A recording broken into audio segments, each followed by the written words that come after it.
going to bring up this Wall Street Journal. First of two major articles are the United States and Europe divorcing or separating? And if so, is it a good thing or is it a bad thing? So this is written by a trio of people, and it's titled "There's No Going Back: The Inside Story of Europe's Rupture with the USA." And this, I've written too many things here, Victor, but in its 250th year, has America, protector of Europe, now become a threat? In the months to come, this is after certain things happened, when Donald Trump came into office again, with Greenland and all sorts of things going on at that point.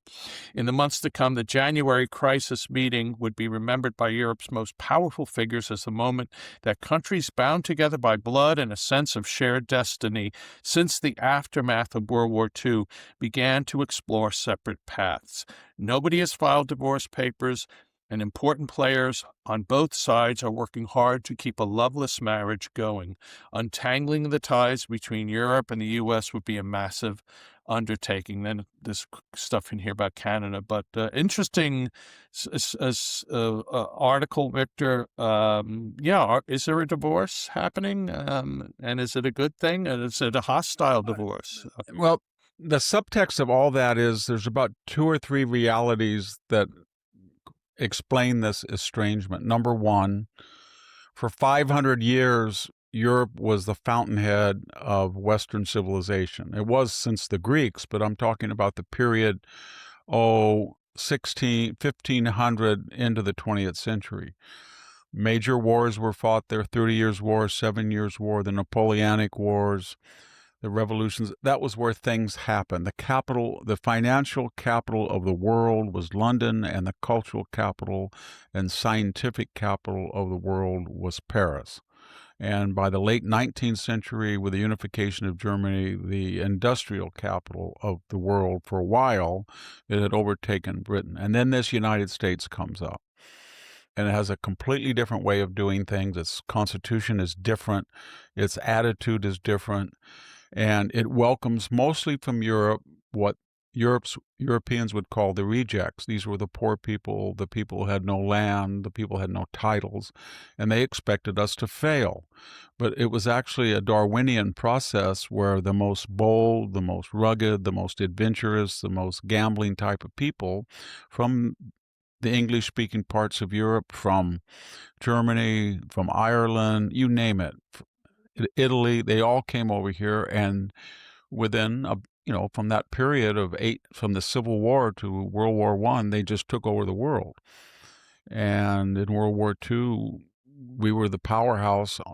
We had a GDP by 1944 that was larger than Germany, Italy, Japan, Soviet Union, Britain, all put together in Italy. We had a fleet that was bigger than all the warships in the world. And that changed everything for them. They had committed suicide twice, in 1914 to 1918, and they repeated it in 1939. And in both cases, they got angry because we saved them.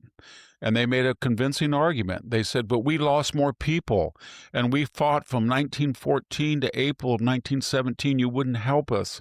And we fought from 1939 all the way to 1942, and you weren't there. And then we said it wasn't our fight, but when we did get in, we were the difference why you won. So that there was that tension. And then the Cold War, they'd said, yes, you have two oceans. You're 7,000 miles away from the Soviet Union. So when they're going to overrun Europe, we can't defend ourselves. So we said, okay, we'll keep troops there. At one point, 375,000. So they have lost that prestige and that power, but they still want to act as if they have it. So Britain keeps talking about, well, we're going to do our part, and we're going to do our part for the opening up the strait. Well, what are you going to do? Send the HMS Dragon, one ship? You had one frigate that could sail or steam, and you couldn't even get it to Cyprus for 3 weeks. And what's the combined carrier force of the entire 450 million people in the EU? It's about 3 carriers, and most of them are in repair. It's not 10 or 11 fleet carriers with whole fleet auxiliary ships like the United States Navy, which is now having to rebuild, get even bigger. So there's such an imbalance in economy. The EU was supposed to overtake us in 20 years, we were told in 2001. It's 10 trillion smaller as far as GDP, 20 trillion to 31.